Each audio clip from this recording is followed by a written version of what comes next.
Partner of the John Maxwell team. Toastmaster International Speech Competition semi-finalist. Founder of Tell It Like It Is TV, ThatGuyRocks.com and ThatGuySpeaks.com.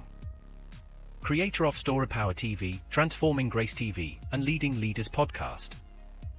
Producer of 4 TV programs and podcasts for Liftable TV and World Trumpet Television, as well as multiple social media channels. Please help me welcome J. Loren Norris.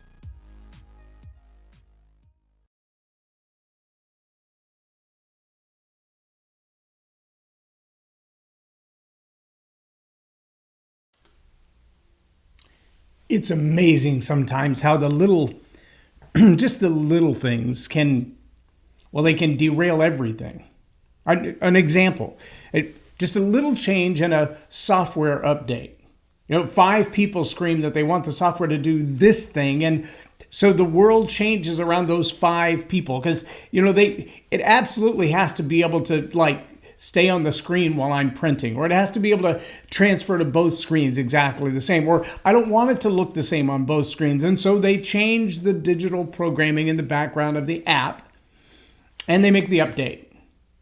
And then they realize that 5 people were screaming about nothing and millions of people are absolutely enraged.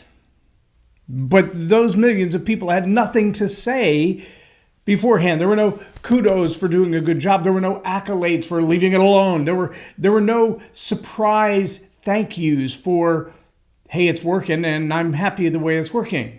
No, none of that happens. Isn't that bizarre? And yet we find throughout society that leaders who don't stand up for what they believe, they tend to get washed in with the ebb and flow of the changes of society. And I can tell you, having spent as many years as I did as a DJ behind the DJ table, whether it was a wedding or as a prom or as a graduation, it didn't matter. Even just doing karaoke in a local restaurant. Here's what I know to be a fact. The loudmouth, the one who's making the most requests, may or may not represent the rest of the crowd. It may just be one person with a really loud, boisterous vocal opinion who is determined to get their way regardless what anyone else thinks of it. And because that's their nature, they want to see to it that, they get their way. And they're going to continue to make requests and demand change and push the pressure, even if it's what no one else wants, just them. I've had many places where I was accused of not taking requests because the only request I got was from 3 people and it was the same song over and over, and I knew for a fact that song would have offended the rest of the crowd. Leaders, you've got to be willing to stand your ground even when there is no general consensus, but you also should know your crowd. That's what I want to talk about today on Leading Leaders.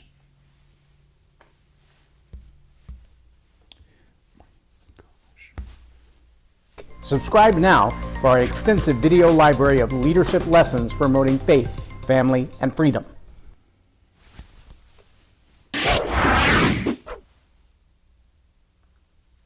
I'm J. Loren Norris with Leading Leaders podcast, and I could probably stand here and interview the 100+ friends that I have who are DJs who will tell you the same thing. In fact, there are some that I know who in recent years have simply stopped taking requests at events. And the reason is exactly what I'm talking about. You get a little coup, for lack of a better term, of 5 or 6 very loud, very demanding people who will ask for the same song.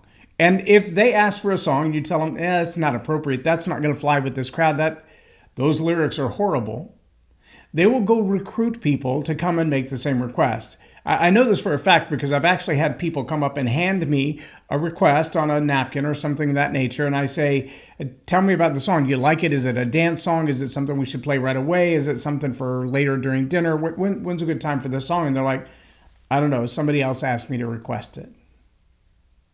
That's called a political action committee in the grown-up world. It's when you start lobbying other people to go along with your opinion. Now, here's what I find to be true. People who are very passionate about what they believe, whether it's right or wrong, whether it's good for the masses or absolutely destructive for society and culture. When they're willing to put it all on the line emotionally, relationally, to tell other people, oh, you've got to believe this, you've got to get involved in this, you've got to do this, you've got to participate, we need your voice, we need your help, they'll get out the vote. Yeah. In the mailboxes, in the ballot boxes, on the street corners, holding events in places where people are old enough to vote but maybe haven't been well researched on the content. But they will take credit for the action and the activity, even if they later come back and find that the thing they were representing was malicious or destructive or harmful. They don't care about that. They're more impressed with themselves in their influence. See, true leaders have this grit about them that says, even if what I believe is unpopular in today's culture, because if you haven't noticed in the last 18 months, 2 years, 5 years, 10 years, this is not the same cultural cycle that we've seen for decades. We're in a revolution, for lack of a better term, a cultural revolution, a financial revolution, an industry revolution, a workforce revolution. The American landscape is changing at an extremely rapid pace. But it's not just in America. Some of the same things that have been screamed in the streets in the last 4 years of the United States have been echoed around the world. Many of them malicious. Many of them nefarious. Many of them well-funded. They had one person who really wanted that dance song that was inappropriate and the lyrics were horrible, but they had enough clout. They were cute enough. They were the homecoming king or queen. They were the most popular person in school. It was the best friend of the bride. They had enough clout, enough money, enough influence to impact the outcome. And whether their idea was right, wrong, good, bad, malicious, or glorious, they pushed enough other people. They influenced enough other people. They persuaded enough other people to get involved in the cause du jour that supported them, and they made it a global phenomenon. Do you know there were people in African countries supporting George Floyd, all over Europe supporting George Floyd? Now, part of that is the reality and the phenomenon of global television and internet, and what you can shoot on your cell phone can be seen all over the world in minutes, literally in seconds in some cases. But the unrest was not consistent with defending the life of George Floyd. No, it took on a thing of its own about defunding the police and about justice in a new means and social justice, which few people can actually define. And so those loud minority with the relentless decision to change the world, well, they brought about change. And they were able to see their actions rise up. And now we're seeing it in gender fluidity and gender affirming care and abortion care. And I heard a doctor recently say, if it doesn't actually make anyone's life better, how is it health care? That's a valid question. I think somebody should take the time to answer. I'll wait. Okay, I won't, because I'm not sure that the answer is there, number one. And number two, I don't think anybody on the other side actually cares to answer that question. But leaders take a stand even when it's not popular. Leaders take a stand without asking the general public's consensus first. Leaders take a stand on what they believe, what they know, what they've researched to be right, whether it's popular with common culture or not. Because leaders are influencers, nothing more and nothing less. And it is the job of the leader to do their homework, to research, to understand. I'm going to tell you a strange dichotomy that I've seen in recent months, and just this last weekend, it came to light in an entirely new way. I was really kind of fascinated listening to both sides. On the one side, they say this is an act of inclusion. This is about a large company speaking to the world that we should all be included and no one should be left out. On the other side, they say, no, this is about recognizing that certain people would be done away with because of certain problems, and the fact that you're acknowledging their existence and value in human life, that's about value of human life. Kind of a pro-life statement. I'm talking about the Down syndrome Barbie. That's a pretty interesting concept. Is the Down syndrome Barbie elevating the status of those who suffer with Down syndrome or others who might be on the spectrum? Is it an acknowledgement of their value as humans that we lift them up and say, you're just like us? I remember the discussions the first time any of the children in my family saw a baby doll that was a person of color. I also remember seeing the reactions of young babies when they saw a baby that looked like them. When they realize they've been seen and they're real and they're acknowledged and they're part of the world and they're part of society and they're part of culture. And how dare we should be ashamed for waiting so long to make a Down syndrome baby, to make a Barbie that looks like a representative portion of our society. But is it the leader's acknowledgement of one side of the scale or the other? Is that a, for lack of a better term, very woke creation to have a Down syndrome Barbie, to be able to say this is inclusion, this is bringing them into the DIE world or the DEI world of we need to make everybody feel like they're equitable? Or is this an acknowledgement that in many cases, a mother whose baby is shown to have Down syndrome prior to birth would be encouraged to terminate that birth, pregnancy, that life, because living with Down syndrome couldn't be an ideal world? Do you understand how vehemently each side believes on that idea? Now, I'm not telling you what to believe about it. I encourage you, I challenge you as leaders to do your homework, to let yourself wrestle with what is it you believe is right and what do you believe is wrong about the Down syndrome Barbie.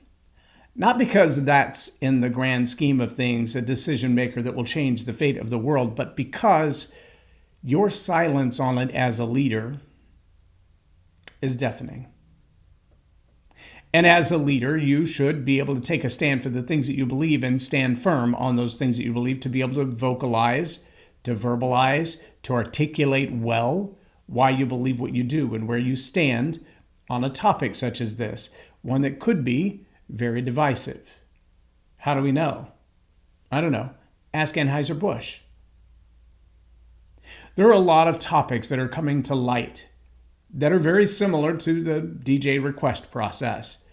The ones with the loudest mouth, the one that's willing to gather the most friends behind them.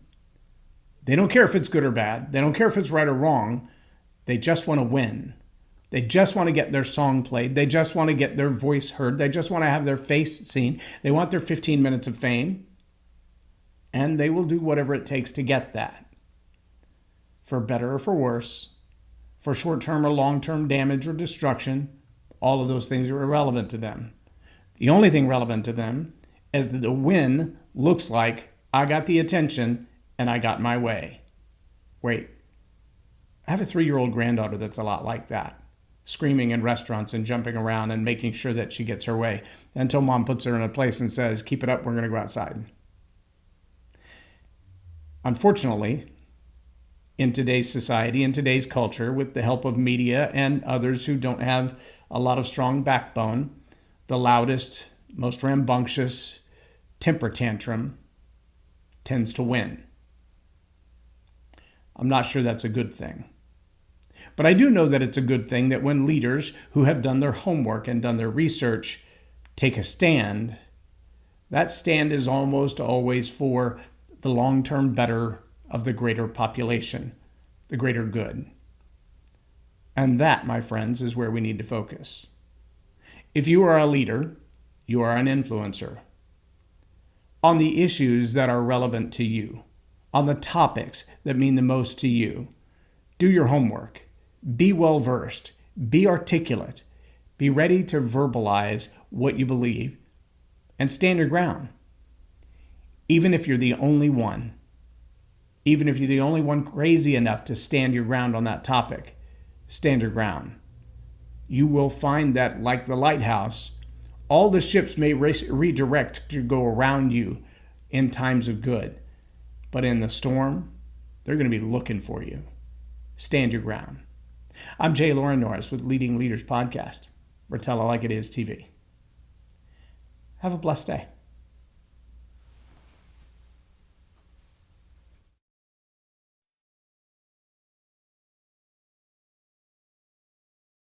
Loren is a master teacher on storytelling, and I learned so much. I'm really going to have to sit down and go back through everything, and I think I might have to have some more coffees with Loren, but it was totally worth my time, and I really highly recommend it if you're looking to grow your ministry, grow your business, grow your career.